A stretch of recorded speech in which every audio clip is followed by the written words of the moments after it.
ꯍꯧꯈꯤꯕ ꯃꯇꯝ ꯈꯔꯒꯤ ꯃꯃꯥꯡꯗ ꯅꯣꯅꯦ ꯗꯤꯁꯇ꯭ꯔꯤꯛꯀꯤ ꯃꯅꯨꯡ ꯆꯟꯅ ꯂꯩꯕ ꯂꯣꯡꯃꯥꯏ ꯄꯥꯔꯠ 1ꯗ ꯂꯦꯟꯁ꯭ꯂꯥꯏꯗ ꯑꯃꯗꯤ ꯂꯩꯕꯥꯛ ꯅꯝꯊꯔꯛꯄꯅ ꯃꯔꯝ ꯑꯣꯏꯔꯒ ꯃꯐꯝ ꯑꯗꯨꯒꯤ ꯃꯤꯌꯥꯝ ꯔꯤꯂꯤꯐ ꯀꯦꯝꯞꯇ ꯂꯩꯔꯛꯄ ꯊꯥ ꯑꯃꯔꯣꯝ ꯐꯥꯔꯛꯂꯕꯁꯨ ꯂꯩꯉꯥꯛꯀꯤ ꯃꯥꯏꯀꯩꯗꯒꯤ ꯃꯤꯠꯌꯦꯡ ꯆꯪꯂꯛꯇꯕꯅ ꯑꯋꯥꯕ ꯃꯥꯌꯣꯛꯅꯔꯦ ꯍꯥꯏꯔꯤ꯫ ꯍꯤꯔꯝ ꯑꯁꯤꯒꯤ ꯃꯇꯥꯡꯗ ꯂꯣꯡꯃꯥꯏ ꯊꯧꯕꯩꯒꯤ ꯁꯦꯀ꯭ꯔꯦꯇꯔꯤ ꯒꯣꯡꯖꯥꯏ ꯀꯥꯝꯁꯣꯟꯅ ꯍꯥꯏ ꯅꯦꯆꯔꯦꯜ ꯀꯦꯂꯥꯃꯤꯇꯤꯅ ꯁꯣꯛꯍꯜꯂꯕ ꯃꯥꯏꯀꯩ ꯑꯁꯣꯝꯒꯤ ꯃꯤꯌꯥꯝ ꯍꯧꯖꯤꯛ ꯔꯤꯂꯤꯐ ꯀꯦꯝꯞꯇ ꯆꯪꯖꯐꯝ ꯂꯧꯔꯒ ꯍꯤꯡꯂꯤ꯫ ꯑꯩꯈꯣꯏꯒꯤ ꯑꯋꯥꯠ ꯑꯄꯥ ꯑꯃꯗꯤ ꯇꯧꯍꯟꯅꯤꯡꯕ ꯀꯌꯥ ꯃꯔꯤ ꯂꯩꯅꯕ ꯑꯣꯊꯣꯔꯤꯇꯤꯗ ꯍꯥꯏꯔꯕꯁꯨ ꯂꯩꯉꯥꯛꯀꯤ ꯃꯥꯏꯀꯩꯗꯒꯤ ꯃꯁꯛ ꯊꯣꯛꯄ ꯈꯣꯡꯊꯥꯡ ꯑꯃꯠꯇ ꯉꯁꯤ ꯐꯥꯎꯕ ꯄꯥꯏꯈꯠꯇꯅ ꯂꯩꯔꯤ꯫ ꯃꯤꯌꯥꯝꯅ ꯆꯪꯖꯐꯝ ꯂꯧꯔꯤꯕ ꯔꯤꯂꯤꯐ ꯀꯦꯝꯞ ꯑꯁꯤꯗ ꯗꯤꯁꯇ꯭ꯔꯤꯛ ꯑꯦꯗꯃꯤꯅꯤꯁꯇ꯭ꯔꯦꯁꯟ ꯅꯣꯅꯦꯒꯤ ꯇꯤꯝ ꯂꯥꯛꯇꯨꯅ ꯏꯟꯃꯦꯠꯁꯤꯡꯗꯤ ꯑꯆꯥ ꯑꯊꯛꯀꯤ ꯄꯣꯠꯂꯝ ꯈꯔ ꯄꯤꯔꯝꯕ ꯅꯠꯇꯅ ꯂꯩꯉꯥꯛꯀꯤ ꯃꯥꯏꯀꯩꯗꯒꯤ ꯉꯁꯤ ꯐꯥꯎꯕ ꯊꯣꯏꯗꯣꯛꯄ ꯃꯇꯦꯡ ꯑꯃꯠꯇ ꯐꯪꯗꯅ ꯂꯩꯔꯤ꯫ ꯔꯤꯂꯤꯐ ꯀꯦꯝꯞ ꯑꯁꯤꯗ ꯏꯂꯦꯛꯇ꯭ꯔꯤꯛ ꯐꯤꯠ ꯇꯧꯕ ꯑꯃꯗꯤ ꯇꯣꯏꯂꯦꯠ ꯁꯦꯝꯖꯤꯟ ꯁꯥꯖꯤꯟꯕꯒꯤ ꯊꯕꯛ ꯃꯄꯨꯡ ꯐꯥꯅ ꯂꯣꯏꯁꯤꯟꯗ꯭ꯔꯤ꯫ ꯃꯐꯝ ꯑꯁꯤꯗ ꯂꯩꯕ ꯑꯁꯤ ꯅꯣꯡꯃ ꯅꯣꯡꯃꯒꯤ ꯋꯥꯕ ꯍꯦꯟꯖꯤꯜꯂꯛꯂꯦ꯫ ꯃꯔꯝ ꯑꯗꯨꯅ ꯃꯔꯤ ꯂꯩꯅꯕ ꯑꯣꯊꯣꯔꯤꯇꯤꯅ ꯑꯀꯟꯕ ꯃꯤꯠꯌꯦꯡ ꯆꯪꯗꯨꯅ ꯑꯋꯥꯠ ꯑꯄꯥꯁꯤꯡ ꯑꯁꯤ ꯑꯊꯨꯕꯗ ꯃꯦꯟꯁꯤꯟꯅꯕ ꯍꯣꯠꯅꯕꯤꯌꯨ ꯍꯥꯏꯅ ꯃꯍꯥꯛꯅ ꯃꯈꯥ ꯇꯥꯅ ꯑꯄꯤꯜ ꯇꯧꯔꯛꯂꯤ꯫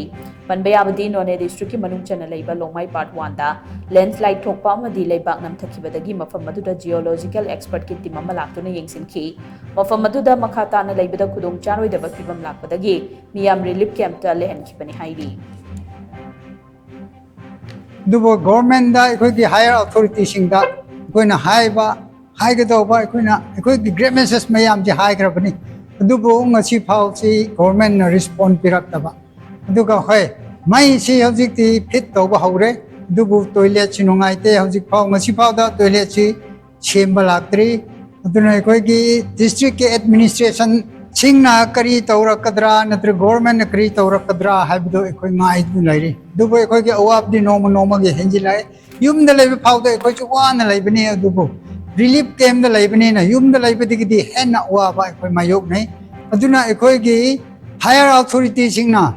तौबीगदौबा पांगबीबे याबा होटनबीबे याबा पुनमको होति होनबी अदुमकु अखोइगी तुंगदबा अनंबा खरा लैरिबसिना सिम अखोइगी हायर अथॉरिटी सिंगना पुनिंग चंगबीदुना अखोइगी अवाबा से कोहनबियो हाइबसि